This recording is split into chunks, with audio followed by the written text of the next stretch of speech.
We've got like 15 universes, 20 timelines, and I feel like I need to do some homework just to watch a movie now. Franchises used to be Hollywood's safest bet. Now they might be the biggest problem. Something has shifted, and audiences are starting to walk away from the very thing that once defined modern cinema. Today, we're breaking down what's really going on with the franchise fatigue, why it's happening right now, and what it means for the future of movies. Because this isn't just a trend, this feels like a turning point. Welcome to AIL, where entertainment isn't just what we watch, it's who we are.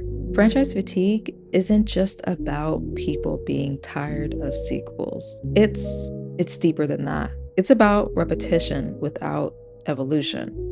For years, Hollywood trained audiences to expect the same formula: shared universes, callbacks, setups for the next film. And for a while, it worked. But now audiences are starting to see the pattern. And once you see the pattern, it's hard to stay invested. There's also this growing frustration.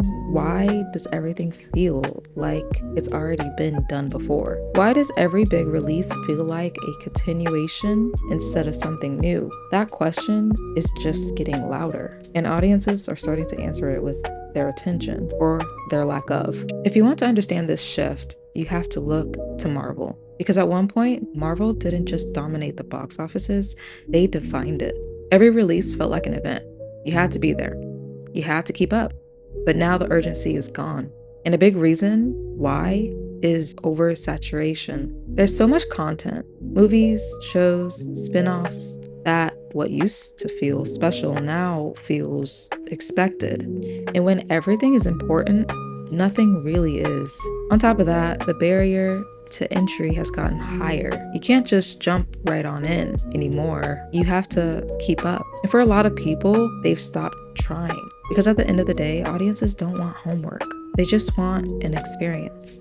Here's the interesting part though. This isn't about superhero movies being over. It's about how they're being made. Some films are starting to pull back, focusing on standalone storytelling instead of constant setup. And that makes a difference. Because when a movie feels complete on its own, it becomes more accessible. And you don't need a roadmap to enjoy it. And that's something audiences are clearly starting to value again. So if the old formula isn't hitting the same, what is? Right now, audiences are gravitating towards things that feel intentional, stories that are easy to step into, experiences that feel worth leaving the house for. There's a noticeable shift towards films that prioritize clarity, creativity, and tone over connection to a larger universe. And originality is starting to matter again. Not just new for the sake of it, but stories that actually feel different, because audiences are no longer showing up just because they recognize a name. They're showing up when something feels worth it.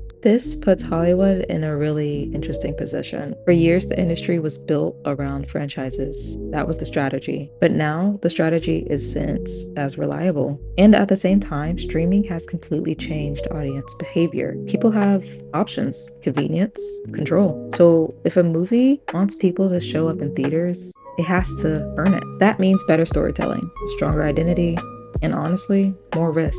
Because playing it safe, that's starting to feel like the bigger gamble. So yeah, the franchise fatigue is very real, but this isn't just about audiences being tired. It's about audiences evolving, and Hollywood is being forced to evolve with them. Franchises aren't going away, but the way that they're being made, that has to change. Because right now, people aren't just looking for familiarity. They're looking for something that actually feels new. So what about you? Are you feeling the shift too? Or are you still all in on franchise films? Let me know in the comments down below. And if you want more breakdowns like this one, where we really get into what's happening behind the scenes in entertainment, make sure you like, subscribe, and turn on the notifications, because we're just getting started.